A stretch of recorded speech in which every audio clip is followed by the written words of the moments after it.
نحمده ونصلي ونسلم على رسوله الكريم أما بعد فأعوذ بالله من الشيطان الرجيم بسم الله الرحمن الرحيم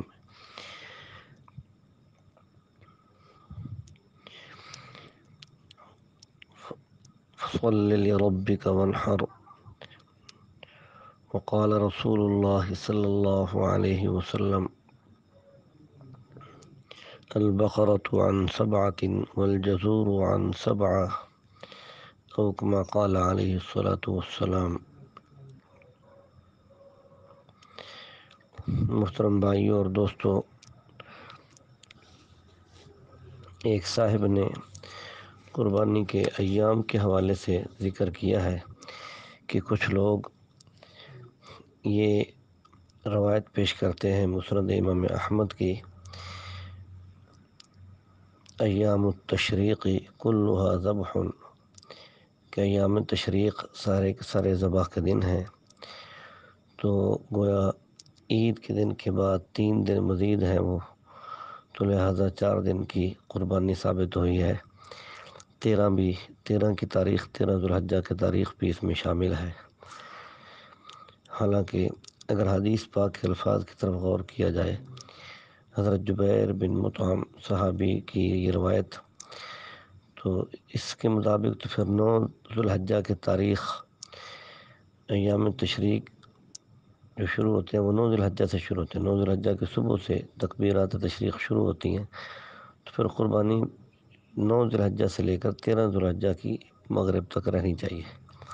تو 9 ذو الحجہ کے دن کوئی بھی قربانی کا قائل نہیں ہے، اگر کوئی کر لے تو اس کے لیے حکم یہ ہے کہ وہ دوبارہ کرے۔ تو اس لیے یہ حدیث محل نظر ہے، اور اس کے بارے میں حضرات محدثین نے فرمایا کہ یہ حدیث منقطع ہے، ضعیف ہے۔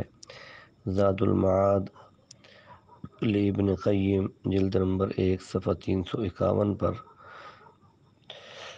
اس حدیث کو غیر معتبر قرار دیا گیا۔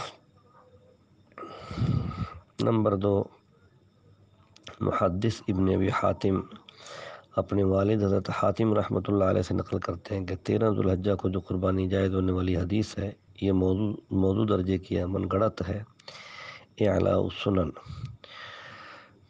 تیسرا جواب یہ ہے کہ جمہور امت مسلمہ کے نزدیک یہ حدیث متروک العمل ہے، یعنی اس کے اوپر امت مسلمہ نے عمل ترک کیا ہوا ہے۔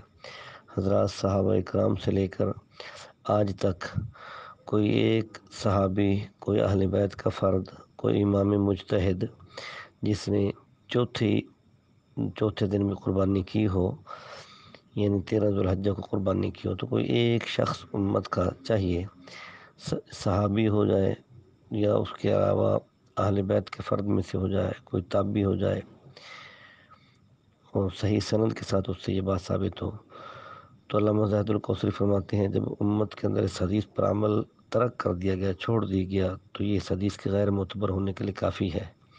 مقالات القوثری صفحہ 159۔ اب قربانی کے حوالے سے کہ قربانی کے دن کل کتنے ہیں، تو حدیث پاک اور قرآن پاک کی آیت ہے سورۃ الحج، اس کی آیت وَيَذْكُرُ اسْمَ اللَّهِ فِي أَيَّامٍ مَّعْلُومَاتٍ، آیت نمبر 28 ہے۔ اس آیت نمبر 28 کی تفسیر میں تفسیر در منصور کے حوالے سے حضرت عبداللہ بن عمر سے یہ منقول ہے کہ ایام معلومات سے مراد 10 ذو الحجہ، 11 ذو الحجہ اور 12 ذو الحجہ کے دن ہیں، 3 دن ہیں۔ اسی طریقے سے خلیفہ راشد سیدنا علی المرتضیٰ رضی اللہ تعالیٰ عنہ فرماتے ہیں کہ قربانی کے 3 دن ہیں، جن میں افضل پہلا دن ہے۔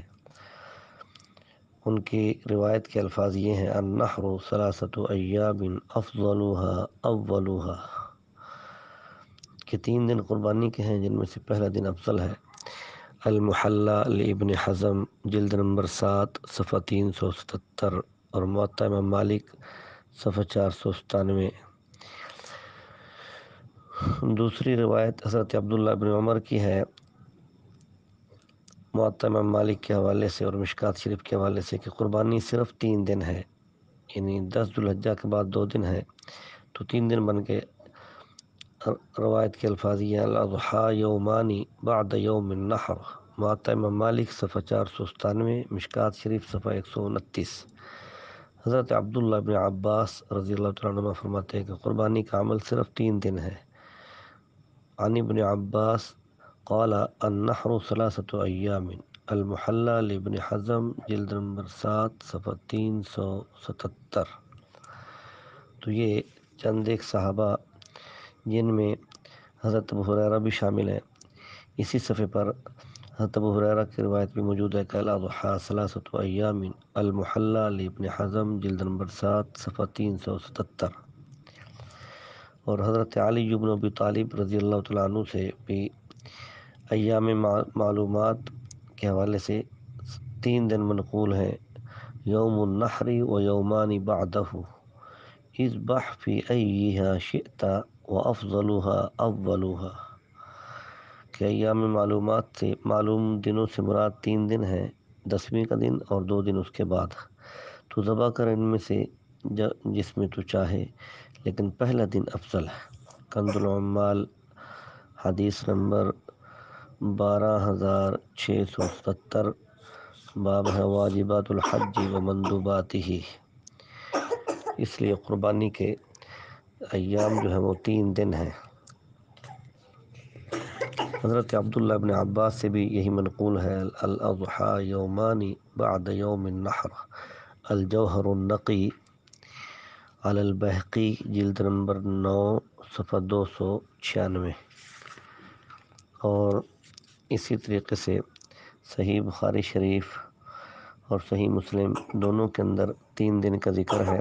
مسلم باب بیان ما کان من النہی عن اکل لحوم الاضاحی، اور بخاری کے اندر باب ما یؤکل من لحوم الاضاحی، اور السنن الکبریٰ للبہقی کتاب الضحایا باب الرخصۃ فی الاکل من لحوم الضحایا۔